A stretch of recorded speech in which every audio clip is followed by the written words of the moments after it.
আজ ৪ মে। এই মুহূর্তে আপনি যদি এই খবরটা না দেখেন তাহলে এমন কিছু মিস করবেন যা হয়তো আর কখনো দেখতে পাবেন না।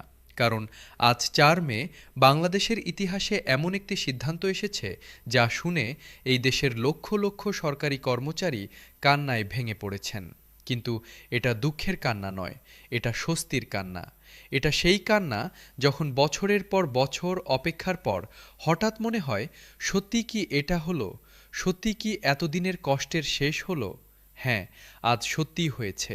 আজ ৪ মে বাংলাদেশের সরকারি চাকরিজীবীদের জন্য এমন ৩টি সিদ্ধান্ত এসেছে যা এর আগে কোনোদিন আসেনি। শতভাগ পেনশন, গ্রেড কাঠামোর ঐতিহাসিক বদল, নবম জাতীয় বেতন স্কেলের চূড়ান্ত ঘোষণা। ৩টি সিদ্ধান্ত, একটি দিন, আর সেই দিনটি হলো আজ। আজ ৪ মে। সম্পূর্ণ বিস্তারিত এখনই বলছি, একটু মনোযোগ দিয়ে শুনুন।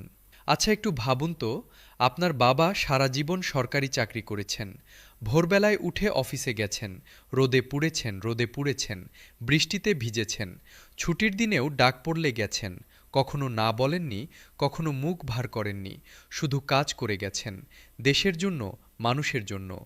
আর আপনি ছোটবেলায় দেখেছেন বাবার চোখে একটা স্বপ্ন, অবসরের পর একটু ভালো থাকার স্বপ্ন। কিন্তু অবসরের পর যখন হাতে এসেছে মাত্র ৪৫% পেনশন, তখন সেই স্বপ্নটা কোথায় গেছে? বাবা কি সেটা খুঁজে পেয়েছেন? না, পাননি। কারণ ৪৫% পেনশনে স্বপ্ন দেখার বিলাসিতা থাকে না, সংসার চালানোই কঠিন হয়ে পড়ে। আজ ৪ মে সেই বাবার মতো লক্ষ লক্ষ মানুষের জন্য একটা নতুন সূর্য উঠল, শতভাগ পেনশনের ঘোষণার মধ্য দিয়ে। অর্থ মন্ত্রণালয়ের একাধিক অত্যন্ত বিশ্বস্ত সূত্র আজ ৪ মে নিশ্চিত করেছেন যে প্রধানমন্ত্রী তারেক রহমানের সভাপতিত্বে আজ একটি ঐতিহাসিক বৈঠক অনুষ্ঠিত হয়েছে। এই বৈঠকে যারা ছিলেন তারা প্রত্যেকেই বাংলাদেশের সর্বোচ্চ পর্যায়ের নীতি নির্ধারক, অর্থ উপদেষ্টা ছিলেন, পরিকল্পনা উপদেষ্টা ছিলেন, অর্থমন্ত্রী আমির খসরু ছিলেন, পে কমিশনের শীর্ষ কর্মকর্তারা ছিলেন। এই মানুষগুলো একসঙ্গে বসে ঘণ্টার পর ঘণ্টা আলোচনা করেছেন, শুধু একটা লক্ষ্যকে সামনে রেখে, বাংলাদেশের সরকারি কর্মচারীদের জীবনটা কিভাবে বদলানো যায়, কিভাবে তাদের ন্যায্য পাওনাটুকু নিশ্চিত করা যায়, কিভাবে এই দেশের প্রশাসনকে আরও মানবিক করা যায়। সেই লক্ষ্যকে সামনে রেখেই আজকের সিদ্ধান্তগুলো এসেছে। এবার সরাসরি মূল বিষয়ে আসা যাক। আজ ৪ মে যে ৩টি সিদ্ধান্ত এসেছে তার মধ্যে প্রথমটি হল শতভাগ পেনশন সুবিধা। এটা কতটা বড় সিদ্ধান্ত সেটা বুঝতে হলে একটু হিসাব করতে হবে। বাংলাদেশে এই মুহূর্তে অবসরপ্রাপ্ত সরকারি কর্মচারীর সংখ্যা কয়েক লক্ষ। এই প্রত্যেকজন মানুষ এতদিন তার মূল বেতনের মাত্র ৪৫% পেনশন পেতেন।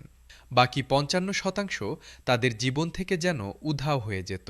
সেই ৫৫% নিয়ে কেউ কথা বলতেন না, কেউ ব্যাখ্যা দিতেন না। শুধু ৪৫% ধরিয়ে দিয়ে বলা হতো, এটা নিয়ে চলে যান। এই অবিচার আজ ৪ মে শেষ হলো। প্রধানমন্ত্রী তারেক রহমান শতভাগ পেনশন সুবিধা চালু করার ঘোষণা দিয়েছেন। ৪৫ থেকে ১০০-তে এই লাফটা শুধু একটা সংখ্যার পরিবর্তন নয়, এটা একটা জীবনের পরিবর্তন, একটা পরিবারের ভাগ্যের পরিবর্তন।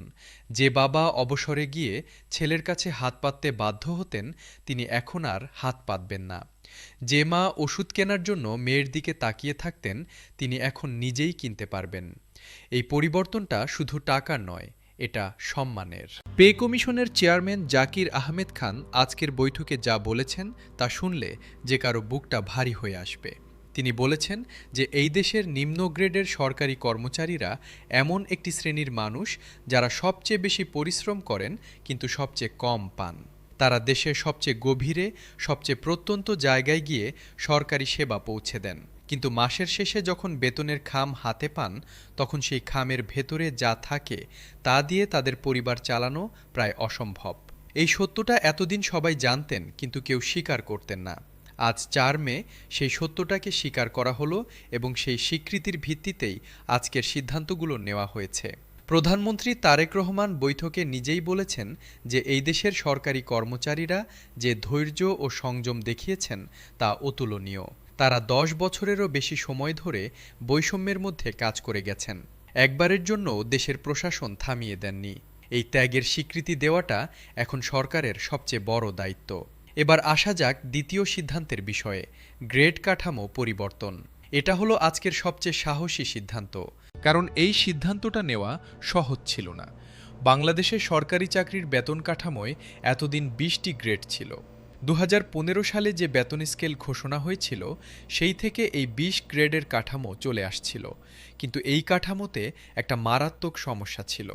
নিচের দিকের গ্রেডগুলোয় বেতনের পার্থক্য এতটাই কম যে একটা গ্রেড থেকে আরেকটা গ্রেডে উঠলেও কর্মচারীর জীবনে বিশেষ কোনো পার্থক্য হতো না। হাজার হাজার টাকার পদোন্নতি হতো মাত্র কয়েকশো টাকায়। অথচ উপরের দিকের গ্রেডগুলোয় একটা পদোন্নতিতে হাজার হাজার টাকা বাড়ত।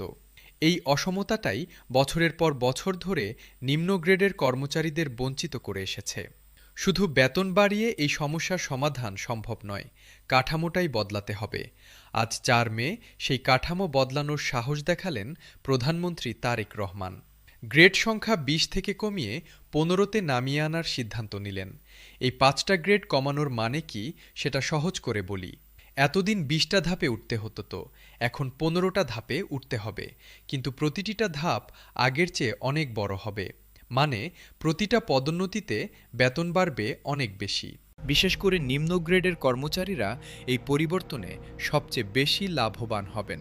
প্রধানমন্ত্রী তারেক রহমান ও অর্থমন্ত্রী আমির খসরু আজকের বৈঠকে পরিষ্কার করে বলেছেন যে গ্রেড না বদলালে যত বেতনই বাড়ানো হোক, কর্মচারীরা সবসময় পিছিয়েই থাকবেন।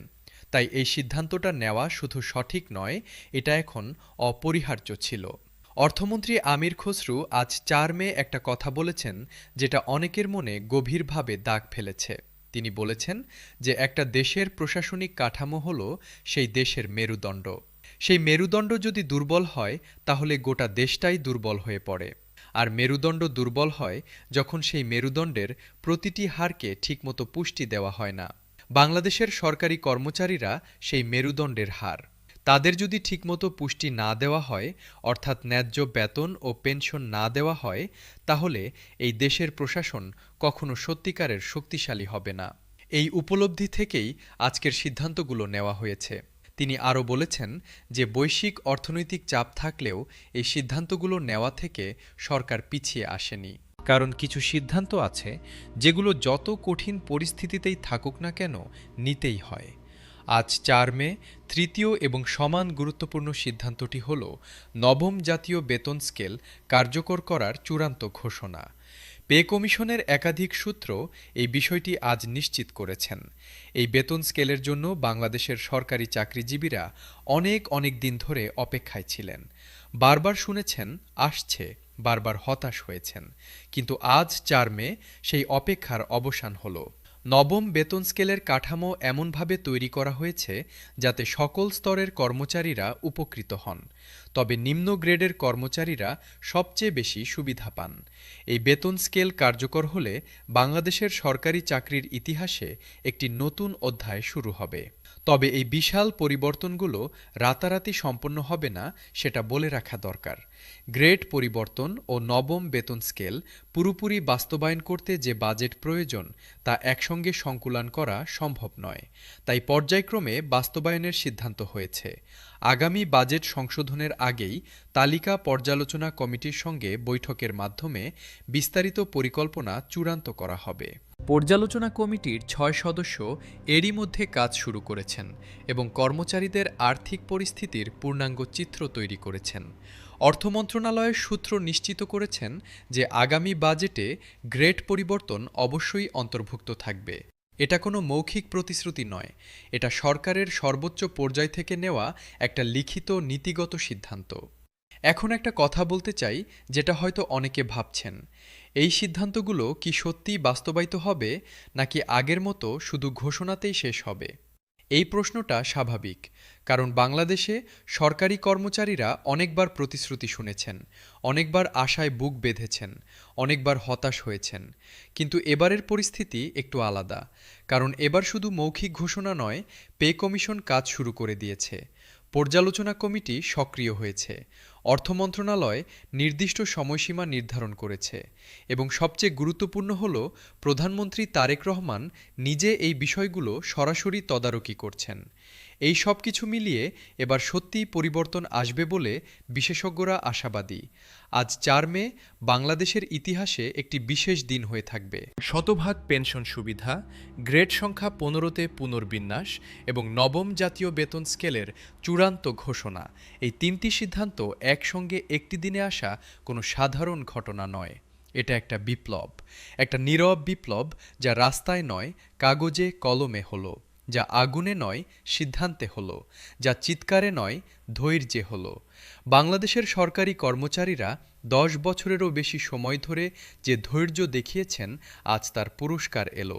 প্রধানমন্ত্রী তারেক রহমান আজ প্রমাণ করলেন যে এই দেশের মেহনতি মানুষগুলো তার কাছে শুধু ভোটার নয়, তারা মানুষ। তাদের কষ্ট আছে, তাদের স্বপ্ন আছে, তাদের পরিবার আছে, এবং সেই পরিবারের মুখে হাসি ফোটানোর দায়িত্ব রাষ্ট্রের আছে। আজ ৪ মে সেই দায়িত্ব পালন করা হলো। আর এই একটি কারণেই আজকের দিনটি বাংলাদেশের ইতিহাসে চিরকাল স্মরণীয় হয়ে থাকবে।